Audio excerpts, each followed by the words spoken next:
A lot of us, myself included, have judged Candice from the very, very start. She's not acting normal, she's acting crazy. There's something wrong with her. There's something up.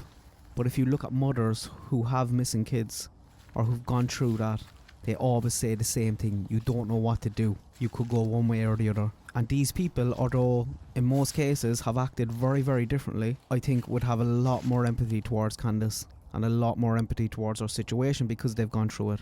And I want to talk about one of those mothers and how her words have stuck with me. Her words of, there is no manual to tell a mother what to do when her child goes missing. Not just her words, but the way she said it and the context surrounding that. I'm going to play you a powerful clip from Cheryl, but first I have to tell you a little story about her son Mike. Mike had a very normal childhood. He was a very, very smart kid, well liked in school, very good in school. Normal childhood. As a teenager, he met Denise, his future wife, and Brian, his best friend. Him and Denise were madly in love. Him and Brian were best friends, used to always go duck hunting together. Everybody in the school liked him, said he was just a good, genuine lad. He flew through school. He went to Florida State University where he studied political science and urban planning. Not a bother to him. And very quick after he left university, he got a job as a property appraiser and bossed that as well. Absolutely killed it. Mike was making 200 grand a year. Everything was hunky-dory. He married Denise in 1994 and had a happy marriage. 5 years later, he had a little kid. His father also died just after he had his first child. And obviously with his father passing, with the new kid, Mike was probably thinking about life in general, and he decided to take out an insurance policy for about 1.75 million. And he actually took this out with his best friend Brian, because that's what Brian did. Brian worked in insurance, so got onto Brian, got the insurance policy sorted, all good. This is the same Brian from his childhood, so they've always been best friends. Cheryl couldn't have been happier or prouder of her boy, was delighted to be a grandmother. Things couldn't have been going better. Until, there's always an until with these videos, isn't there? Until the 16th of December in the year 2000, when Mike got up early to go duck hunting.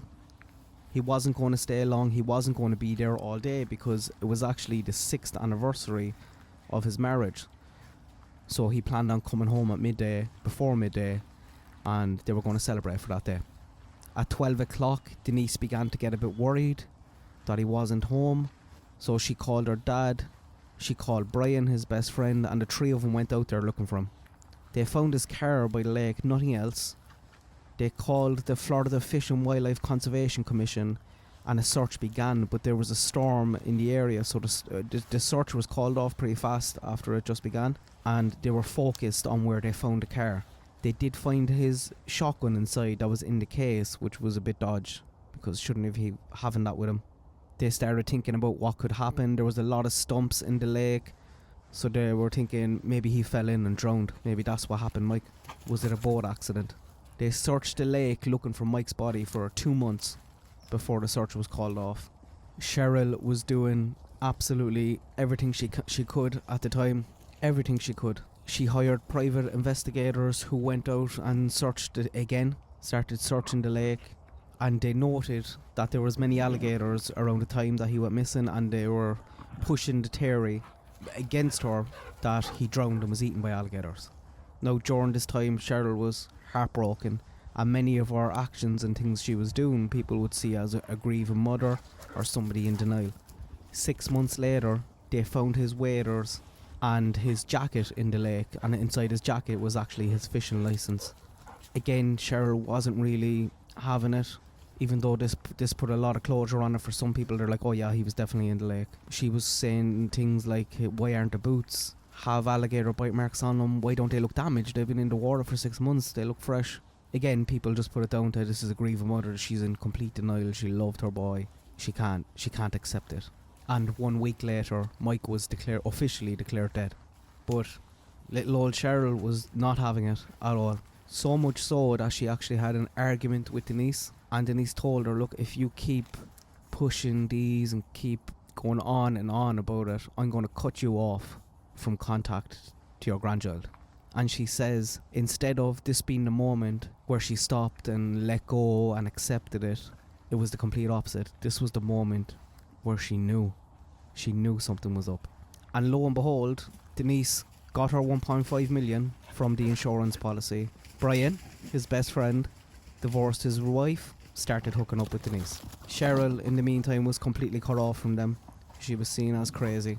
Every spare second that she had, she was investigating this, looking into the details, doing everything she could to get it open, writing letters constantly. And 4 years after Mike disappeared, she finally got the Florida Department of Law Enforcement to open it again, basically based off 4 key pieces of information. There was where the car was parked. Mike never parked there. If the boat was in a lake during a storm, it would have been blown to the other side, and nobody could explain this to Denise. Nobody could say, oh, it was on this side because of this. She looked into it, she asked questions, she was looking at the wind, she was looking into every detail that she could. The engine was off in the boat and the tank was full, which doesn't make sense, because if Mike was on that boat when he fell in, that boat would keep going, it would have gone around in circles until the fuel ran out. Nobody could explain this to Cheryl. Nobody. Mike didn't normally hunt alone.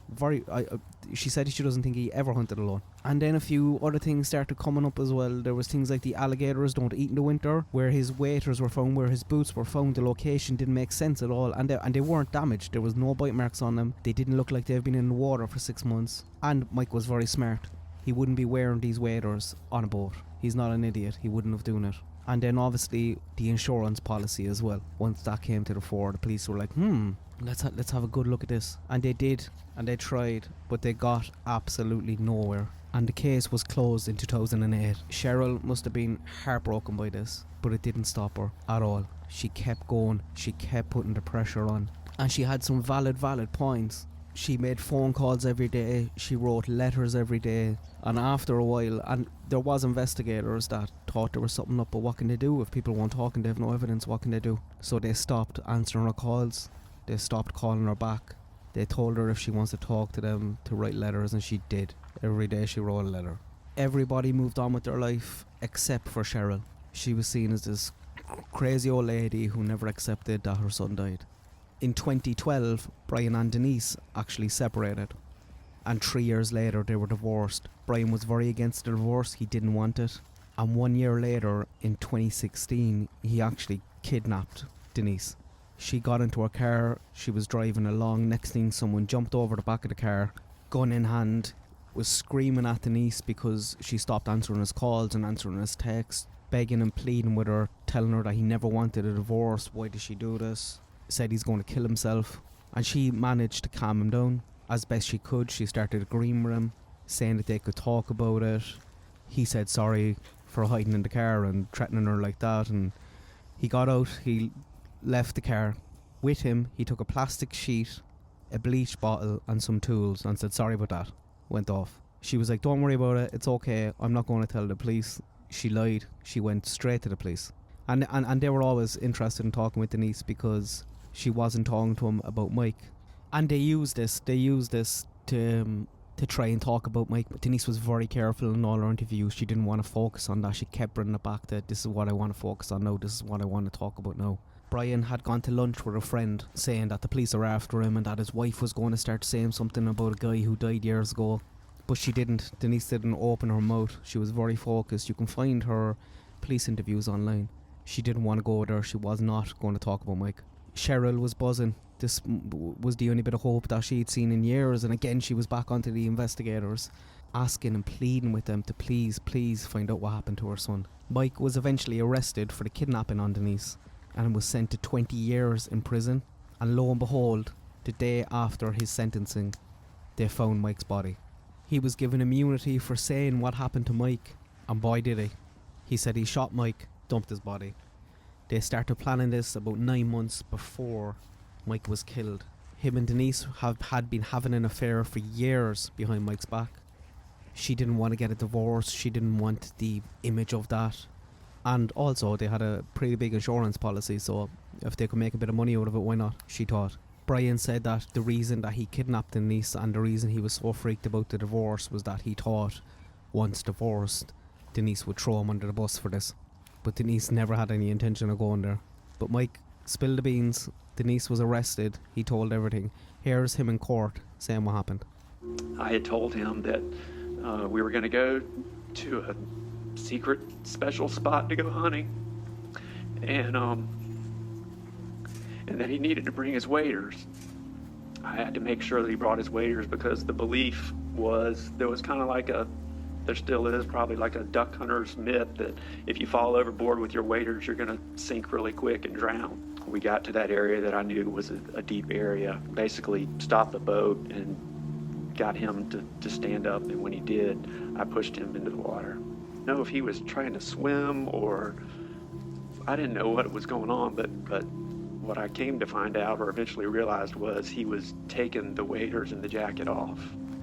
And he was panicking, and I was panicking, and none of this was like going how I thought it was going to go. So I loaded my gun, and I made 1 or 2 circles around, and I ended up circling closer towards him, and he was in the water, and as I passed by, I shot him. 18 years for the truth to come out. Denise was convicted after 8 hours and sent to prison for life with no possibility of parole in February 2019. But back to the start of the show, back to Cheryl. I've been holding back on some things on Cheryl because I really want you to hear it from herself. I want you to hear it in her voice. Look at this little old lady in her pigtails. Listen to her voice, listen to her words. What does it say about Candace? I don't know. Candace acted very, very differently, is acting very, very differently. But I think if you ask Cheryl, she'd also tell you what she says in court. There is no manual to tell a mother what to do when her child goes missing. And I think that's worth remembering. Here's Cheryl. When I went to the lake, God told me Mike was not in Lake Seminole. He didn't drown. He didn't get eaten by alligators. I had to find him and bring him home. Judge Hankinson, for the next 17 years, I made telephone calls, put up missing person signs, compiled my notes into a book, and had people post on social media for me. With the help of friends, we raised money and put up billboards. I bought ads in the Tallahassee Democrat and worked with the Twin City News, asking everyone to help me find Mike. I stood on street corners waving my picket signs with pictures of Mike on them. I was cussed out by ministers for being too close to their church. I wrote 2,600 letters to the governor of Florida asking for help in finding my son. I begged Fish and Game to do a criminal investigation. They told me Mike drowned and got eaten by alligators and there was no need for an investigation. They laughed at me and called me crazy. 9 months after Mike disappeared, his wife Denise told me if I continued to seek a criminal investigation, I would lose Ansley, my granddaughter, Mike's only child. Denise might as well have waved a red flag in front of a bull. I knew that she knew where Mike was or what happened to him. Judge Hankinson, I am a fighter, not a victim. I love Ansley, but Mike was my son. I became even more determined to find the truth. If I had not done what I did for 17 years, Mike's disappearance would have never been solved.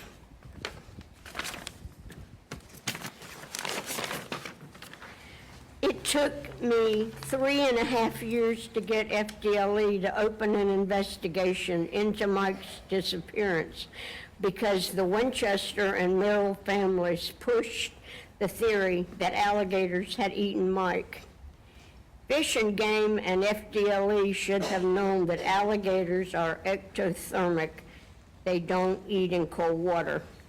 Instead of investigating, they chose to ridicule and call me crazy and tell me that I didn't do things the right way.